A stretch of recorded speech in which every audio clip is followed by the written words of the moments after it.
Vamos falar um pouquinho sobre guarda, visita e pensão? Vamos entender um pouquinho mais a fundo o que significa cada instituto e como que ele funciona no dia a dia, na vida prática daqueles que estão envolvidos? Vem comigo até o final para você entender tudinho sobre isso. Produção, roda a vinheta.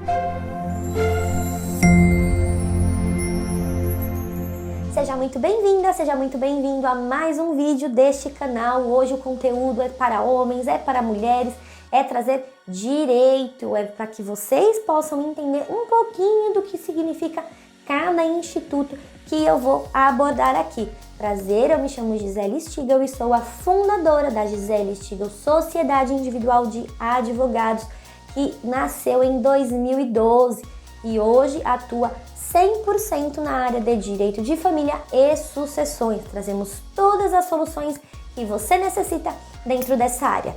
E no vídeo de hoje, como eu trouxe lá na introdução, eu quero falar um pouquinho com você sobre guarda, visita e alimentos. São três assuntos que geram muita confusão entre os envolvidos. Quem são esses envolvidos? Pai e mãe separados. Sempre dá problema, sempre dá rolo, sempre causa discussão assunto relacionado a guarda, visita e pensão. Vamos lá. O que eu quero trazer aqui para vocês que eu considero muito importante? Assim que o casal separa e ele vai até o judiciário para regulamentar muitas vezes a questão da pensão, deixa-se de lado essa questão da guarda e da visitação. E aí começa um problemão lá na frente. Por quê? O pai vai e pega a criança quando quer, aí a mãe começa a encrespar, fala, não vai pegar assim, que também não é bagunçado, e pererei e piriri. Aí o pai fala que vai tomar a guarda da criança, e aí vira aquele vadevô, aquela briga toda, se arrastando por anos. E sempre quem é prejudicado nisso tudo, infelizmente, aquela criança pequena, que tá ali em meio de um conflito familiar muito grande, de pessoas que são referências para ela, pai e mãe são as maiores referências que uma criança pode ter na vida, e sempre em meio ali daquela confusão, daquela discussão. Há alguns até que acham que o filho vem dessa disputa, né, para ver quem que vai ficar com ele, se sente importante, se sente, né, uma criança muito amada, mas não, gente, não é isso que passa. Diversos estudos já demonstraram que a criança precisa estar inserida em um ambiente de tranquilidade, num ambiente de paz, para que ela se desenvolva do 0 aos 7 anos, essa primeira infância é de extrema importância. É onde a gente desenvolve o caráter, os valores dessa criança, quem ela vai ser na vida adulta. Por isso, essa constante briga é muito chata, é muito ruim, traz malefícios imensuráveis para a vida adulta dessa criança. E aí, pensando nisso, o que eu quis trazer aqui nesse vídeo foi justamente o seguinte: olha, estou com um caso desse, vou entrar com um pedido de pensão alimentícia porque o pai não está cumprindo com as suas obrigações financeiras. Ok. Diante disso, quando você ingressa então com um pedido de pensão, já regulamente visita e guarda. O que é guarda? O que é visitação?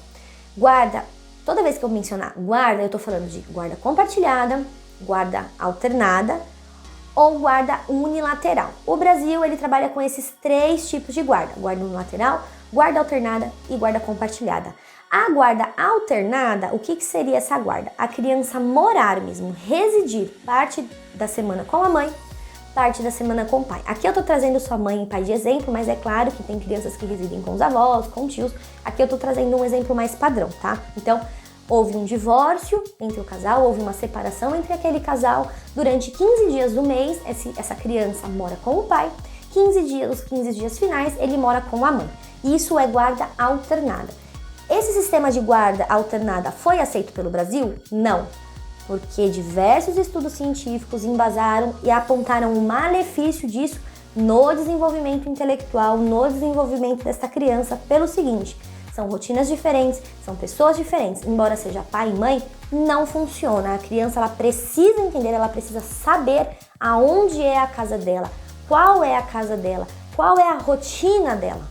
Compreende? Então, essa guarda alternada, judicialmente falando, ela não é aceita. Embora eu saiba, escute, né, muitos casais que se separaram, têm a guarda compartilhada, porém, na prática, utilizam a guarda alternada, tá? Cada um, né? Estamos num país livre de direito, onde cada um sabe do que é melhor para ti. Lembrando que existem, que lá na frente, né, existe os prejuízos disso daí, né? Agora pode ser legal, ficar uma semana sem o filho, 15 dias sem o filho para descansar um pouco, Você que é mãe sabe, né, como é pesada essa rotina, às vezes dá vontade mesmo de mandar ficar lá um mês lá com o pai e depois vir para casa e fazer essa alternância. Porém, já adianto sobre esses malefícios para a criança. Então, uma vez que a gente exclui essa questão da guarda alternada, essa questão puramente psicológica, né, o quanto isso afeta negativamente o desenvolvimento psicológico do menor, vamos falar aqui então da guarda alternada e da guarda compartilhada, tá bom? A guarda compartilhada é aquela onde ambos os pais detêm a guarda do menor e ambos os pais, em comum acordo, sempre vão decidir o que é melhor para aquela criança. Em que sentido? Em que sentido que eles vão decidir isso? Bom, em qual escola vai estudar? Se existirá uma rotina dessa criança? Se ele fará aula de natação? Se ele fará aula de judô? Se ele fará aula de outras línguas? Se ele fará um intercâmbio? Se nas férias de julho ele irá para um acampamento de férias? Se. Todas as decisões relacionadas a esta criança é obrigatório que pai e mãe que detenham, né, esse regime de guarda compartilhada sentem e decidam pelo que melhor entendem para o desenvolvimento daquela criança, compreende? Então, a guarda compartilhada é isso. Porém, sabemos também que muitos casais após o divórcio não têm o mínimo de contato, não conversam, não conseguem conversar, não conseguem olhar um na cara do outro. E aí eu te pergunto, como que eu vou estabelecer uma guarda compartilhada para um casal que não tem contato nenhum, que nem sobre o filho eles conseguem conversar? Praticamente impossível, é inviável, porque voltamos àquela questão do ambiente que a criança vai ser submetida. Esses pais constantemente vão se agredir fisicamente, verbalmente, e para a criança estar exposta àquilo realmente é desnecessário. Não tem lógica. Aí nesses casos assim de extrema falta de comunicação, onde o judiciário vê que é assim muito complicada a situação daqueles pais, aquele relacionamento dos pais, o que ele faz? Vamos então implementar a guarda unilateral. E aí, o que é a guarda unilateral? Para início de conversa, a guarda unilateral não exclui, ela não exime a responsabilidade do genitor que não tem a guarda de opinar também nas coisas que a criança tem que fazer. Mas você ouviu a diferença? Opinar. Ele não age como um acordo com a genitora, tá? Eu tô falando aqui genitora porque geralmente quem briga muito por essa questão da guarda é a mulher. Existem sim alguns homens que buscam sobre a guarda, casos extremamente específicos e esporádicos, mas tem. Então eu tô usando aqui o exemplo que eu vejo no escritório todos os dias, tá? Então a mulher ela exige a guarda unilateral por conta disso. Olha, não tenho comunicação com o pai do meu filho, a postura que ele adota, são pensamentos completamente diferentes, a gente não consegue decidir nada em conjunto quando se trata da educação e desenvolvimento do filho.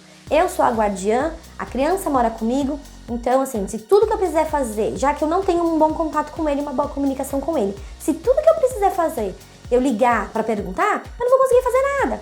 E a gente sabe também que tem aqueles pais que faz por pirraça mesmo, né? Zero desenvolvimento intelectual, maturidade vai lá em cima e volta. E aí, por esses motivos, o juiz vira e fala assim, então tá bom, vamos deixar a guarda unilateral em favor da mãe, mas lembrando que o papaizinho não tá eximo de fazer nada. E aqui a gente entra na questão da pensão também. Eu fiz um vídeo falando essa questão da pensão e a guarda unilateral e trago aqui de novo.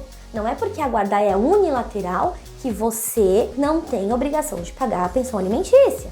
Não tem nada a ver uma coisa com a outra. Então a mãe vai sim, vai receber a pensão. A mãe, no caso, o filho, né? Ela vai gerir, administrar aqueles recursos, uma vez que a criança, na condição de menor impúbre, não tem condições, não tem capacidade civil para ir lá pagar suas contas, comprar sua fralda, comprar seu leite e comprar sua roupa, certo? Então a mãe vai ser a administradora desse patrimônio, né? Desses valores, até que essa criança atinja uma idade razoável para se fazer por si só. E agora eu vou falar um pouquinho sobre pensão. O que é a pensão alimentícia? Por que eu sou obrigada a pagar a pensão alimentícia? Gente, a obrigação de pagar a pensão, ela decorre da lei.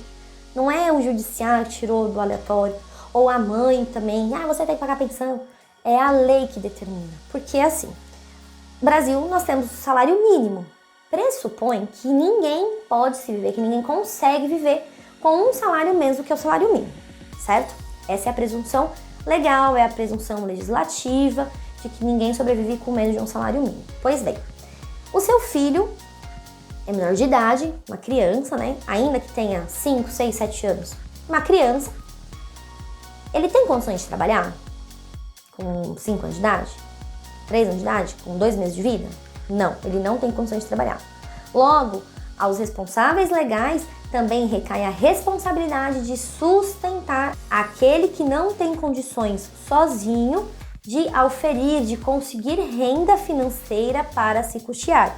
Aí aqui eu trago que a pensão alimentícia, ela não é um instituto utilizado, voltado, direcionado apenas para o pai, para o filho. Existem muitos filhos que pagam pensão para os pais porque chega a uma determinada idade da vida, ele perde a capacidade laborativa, ele não consegue mais trabalho, ele tem alguma questão de saúde, o que ganha do INSS é pouco, e aí vai até o judiciário ou até em comum acordo mesmo com o filho, e olha, eu preciso de ajuda, o que eu ganhei não dá, e o filho ajuda a pagar um convênio, o filho ajuda a fazer uma compra, etc, e etc, tá? Nesses casos, funciona dessa forma.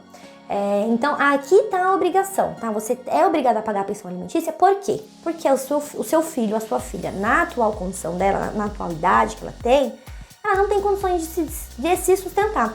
Essa pensão, essa necessidade, essa obrigatoriedade em se custear esse menor, ela é dividida entre o pai e a mãe. A lei também é muito clara nesse ponto, desde que cada qual contribua dentro da sua condição. E aí vem um outro ponto também bem interessante.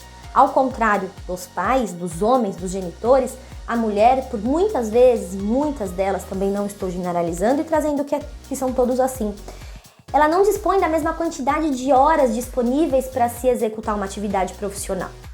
E aí ela tem uma restrição sim de horários, ela tem horário para sair do trabalho, porque ela precisa buscar o filho na creche, ou porque ela precisa buscar o filho na escola, ou porque ela precisa ir para casa, cuidar do filho, fazer janta, lavar roupa, cuidar das coisas da criança, certo?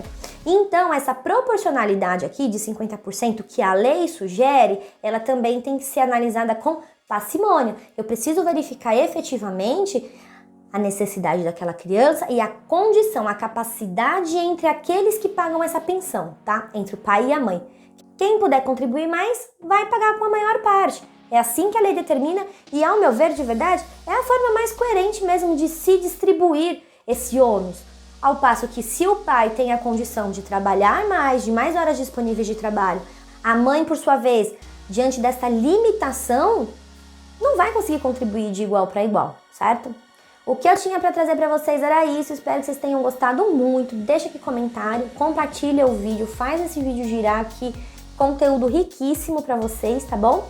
E eu te espero no próximo vídeo, deixa aqui comentário e sugestão de novo vídeo. Até o próximo conteúdo!